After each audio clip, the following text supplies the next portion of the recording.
はい、こんにちは、梅野です。本日はニコン ZFC を使って梅の花を撮っていこうと思います。本日はこちら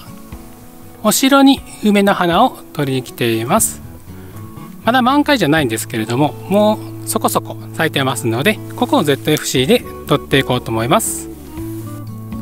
はい、1枚目ここから撮っていきます。逆光のポジションに来まして、光で花びらが透けている梅の花がありますので、そこにピントを合わせて撮っていきます。で、太陽がありますので F 値を大きくすることで太陽のこの光上をピンと出して撮っていこうかなと思います。で、構図はシンプルに3分割構造を使いまして、右下のところに花びらの透けた梅の花を配置して、左上の交差点に太陽を配置して撮っていこうと思います。はい、カメラの設定していきます。 F 値は16に設定して太陽をキュピンと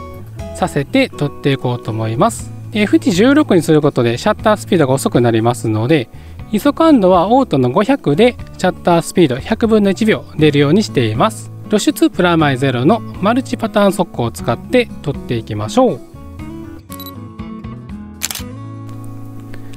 はい、撮った写真がこんな感じになります。3分割の右下の交差点に花びらが光で透けた梅の花を配置しまして、左上の交差点付近に太陽を配置して撮っています。逆光で撮りましたので、フリアとゴーストがちょっと入っているんですけれども、いい位置に入ってくれたので、これは写真のアクセントになって良かったかなと思います。逆光で撮っているので、この木の枝が黒く潰れまして、明るいところと暗いところのメリハリがついたんじゃないかなと思います。そしたら次撮っていきましょう。はい、次はここを撮っていこうと思います。ここに枝が横になっているところに上にぴょんと生えている梅の花がありますので、そこを撮っていきます。横構図で撮ってしまうと、この辺のいらない枝とかが映ってしまいますので、縦構図で切り取って撮っていきます。で、僕が撮りたいのはこれ光が当たって綺麗な白い梅の花なので、青空をバックにしてしまうとちょっとこの白さが分かりにくくなります。なので後ろにあるこの太い枝、これを梅の花の後ろに来るようにすることで、背景が黒くて梅の花は白いですので、より白さが綺麗に映ると思います。はい、カメラを設定していきます。ここは F 値 6.3 に設定しまして、で、梅の花の全体にできるだけピントが合うように 6.3 に設定しました。シャッタースピードは80分の1秒出てますので、ISO感度100で OK です。で、露出はプラマイゼロの梅の花が白いですので、そこが白飛びしないようにハイライト重点速攻を使って撮っていきましょう。はい、撮った写真がこんな感じになります。縦構図で切り取って撮れまして、背景に枝を持ってきたことで背景が黒くなって白いお花が目立ちやすくなったと思います。で、縦構図で切り取って撮りまして、お花が右を向いていると思うんですけれども、なので右側にちょっと空間を空けるような配置で撮っています。そうすることでバランスよく見える写真になりますので、お花が向いている方向とか人の向いている方向にちょっと空間を空けるような配置で撮るとバランスよく撮れますので、その辺も意識して撮ってみてください。それでは次撮っていきましょう。はい、次ここ撮っていきます。ここに梅の花があって、で、青空があるんですけれども、ここをローアングルから広角レンズで撮ることで、この木はのけて撮るんですけれども、ここを円構図みたいな、アルファベットの O 構図とか、そういう感じで使えますので、ここにピントを合わせつつ、このカーブを生かして撮っていきたいと思います。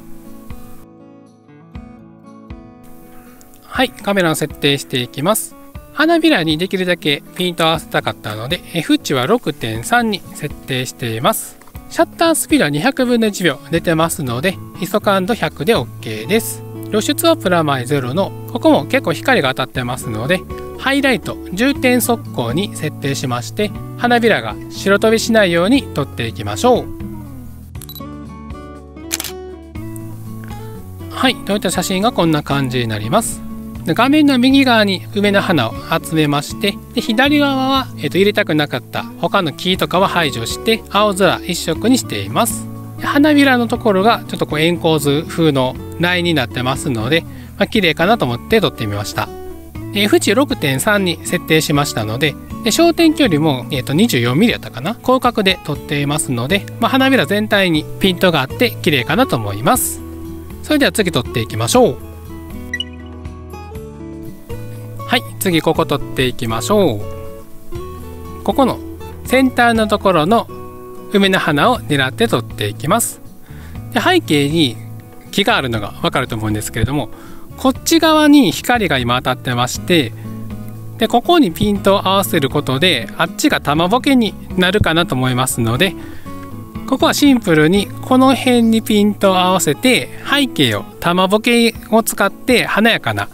写真を撮っていこうかなと思います。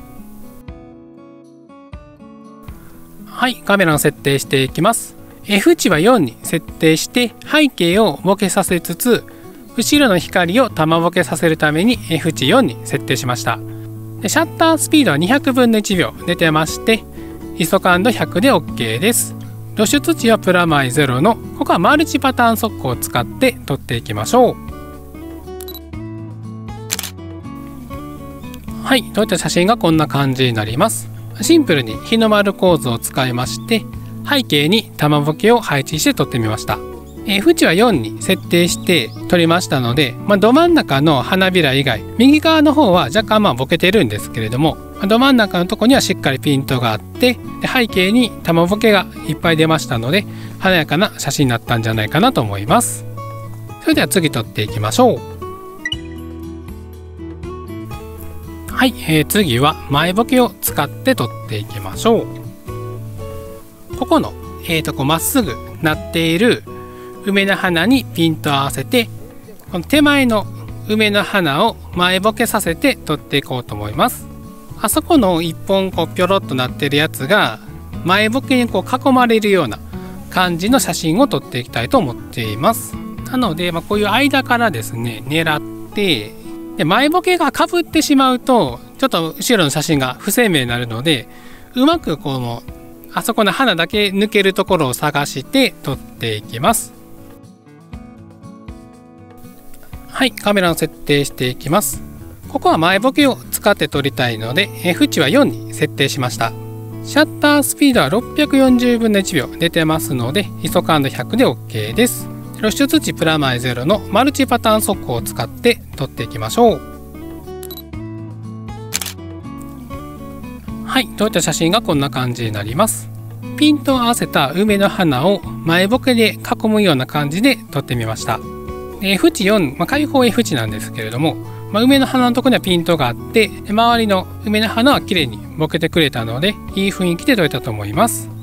で他がですね、前ボケとか後ろボケでボケてまして、ピントが合っているところだけ鮮明に撮れてますので、ちょっと浮き立つような雰囲気で撮れたんじゃないかなと思います。はい、本日は梅の花を撮りに来ておりました。前回の梅の花よりはもうちょっと咲いてきましたので、撮りやすかったと思います。でこのニコン ZFC とか今回使った24-120mm のレンズは結構使っている方いらっしゃると思いますので、今回の撮り方が参考になれれば嬉しいです。でこの組み合わせ結構撮りやすかったので、是非梅の花を撮りに行ってみてください。それではまた次の動画でお会いしましょう。さようなら。